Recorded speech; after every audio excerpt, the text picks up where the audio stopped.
TV9 के मंच पर राजकुमार सिंह जी, आपका बहुत बहुत स्वागत है। हमारे बीच में राजकुमार सिंह जी हैं, मटिहानी के विधायक हैं और इनका एक शानदार परिचय ये है कि 2020 का जो चुनाव हुआ था, विधानसभा का चुनाव, उस चुनाव में LJPR जिसने NDA से अलग चुनाव लड़ा, उसके एकमात्र विधायक जीते थे, वो राजकुमार सिंह जी हैं, जो कि अभी LJPR में फिलहाल नहीं है, जदयू से विधायक हैं। अभी जनता दल यूनाइटेड इन्होंने ज्वाइन कर लिया था। सर, सवाल मेरा पहला यहीं से शुरू होगा कि आपने LJP को छोड़ा, आर तो बाद में बना, LJP को चुनाव जीते आप और जदयू में शामिल हो गए, अब आप फिर से एक बार जनता के सामने जा रहे हैं। क्या आप को ये भरोसा है कि चिराग पासवान के सपोर्टर्स, चिराग पासवान के वोटर्स आप पर भरोसा करेंगे अगर आपके हिस्से ये सीट आई तो?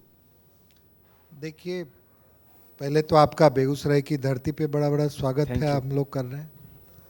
और जो सवाल आपने मुझसे पूछा, मैं पहली बार विधायक बना और पहली बार ही मैं चिराग जी की पार्टी से LJPR से मुझे टिकट मिला।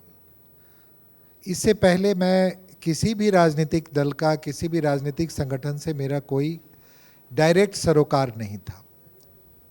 2020 में मैं चुनाव में आया, राजनीति में आया, तो उसके पीछे कोई बहुत सोची समझी और बहुत सोच समझ के राजनीति करने के लिए मैं नहीं आया था। मुझे बेगूसराय की स्थिति से और ख़ास करके मटिहानी की स्थिति मुझे बार बार चुभन देती थी। मुझे लगता था कि यहाँ पे सत्ताधारी दल का विधायक रहा है, विगत 15 वर्षों से है, लेकिन मटिहानी में जो विकास के जितने भी आयाम होते हैं उससे जनता का कोई सरोकार नहीं है। मटिहानी में जब भी विकास की कोई बात नहीं करते थे लोग, आपके प्रतिनिधि क्या हैं, तो लोगों को यही लगता था, चर्चा होती थी कि प्रतिनिधि हैं, लोगों में जाके समय समय पे कभी नारियल कंबल बांटते हैं, कभी शादी विवाह श्राद्ध में कुछ लोगों को सहयोग कर देते हैं, इसलिए प्रतिनिधि बनते जा रहे हैं।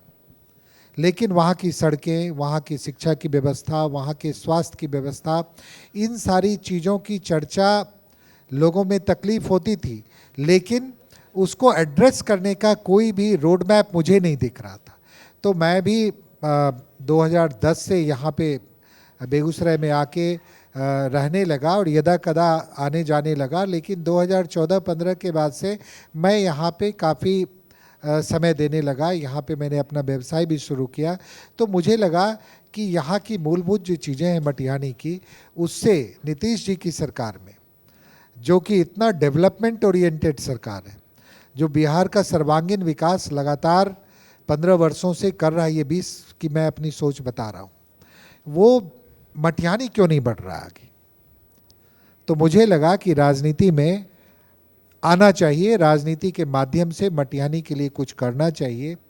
और जैसे आप चलते हैं ना कि आप कहीं डेस्टिनेशन के लिए आप प्लेटफॉर्म पे खड़े होते हैं और आपको मार्ग की आवश्यकता होती, तो वो एक मार्ग मुझे चिराग जी की पार्टी से निश्चित रूप से मिला, टिकट के माध्यम से, और मैं मटिहानी से उनके टिकट पे निश्चित रूप से लड़ा और मेरा सौभाग्य कि मैं जीता भी। लेकिन जीतने के बाद मैं जो सवाल आप आगे करेंगे उसका मैं पहले जवाब दे देता हूँ। जीतने के बाद 6 महीने तक हमारी एक बड़ी ही दुविधापूर्ण स्थिति विधानसभा के अंदर रही। हम NDA में थे भी और हम NDA में नहीं भी थे। मैं लगातार सोच रहा था कि मटिहानी के लोगों ने मुझे जिस उद्देश्य से चुना है, जो उनकी आशाएं अपेक्षाएं हैं, और वो एक तरीके के जंगल राज से बाहर निकले। बिहार का जंगल राज तो 2005 में समाप्त हो गया था, लेकिन मटिहानी में नए किस्म के जंगल राज की स्थापना 2005 में हुई। तो मैं बार बार इस चीज़ से दुविधा में था कि मैं कुछ कर नहीं पाऊंगा मटिहानी के लिए, और जो उद्देश्य मेरा है राजनीति में आने की, उस उद्देश्य की पूर्ति हो नहीं पाएगी। तो मैंने तय किया अल्टीमेटली कि चूँकि हम NDA में हैं ही, तो NDA में हैं तो मैं NDA का जो नेतृत्व कर रहे हैं उनके साथ, उनकी कार्यशैली से 6 महीने तक मैंने ऑब्ज़र्व किया और मुझे वो काफ़ी प्रभावित किया। मुझे लगा कि एनडीए में है तो मुझे अब इसी नेतृत्व के साथ में काम करना है और मुझे मटिहानी के लिए कार्य करना है। मटिहानी के विकास के तमाम आयामों से मटिहानी के लोगों को जोड़ना है।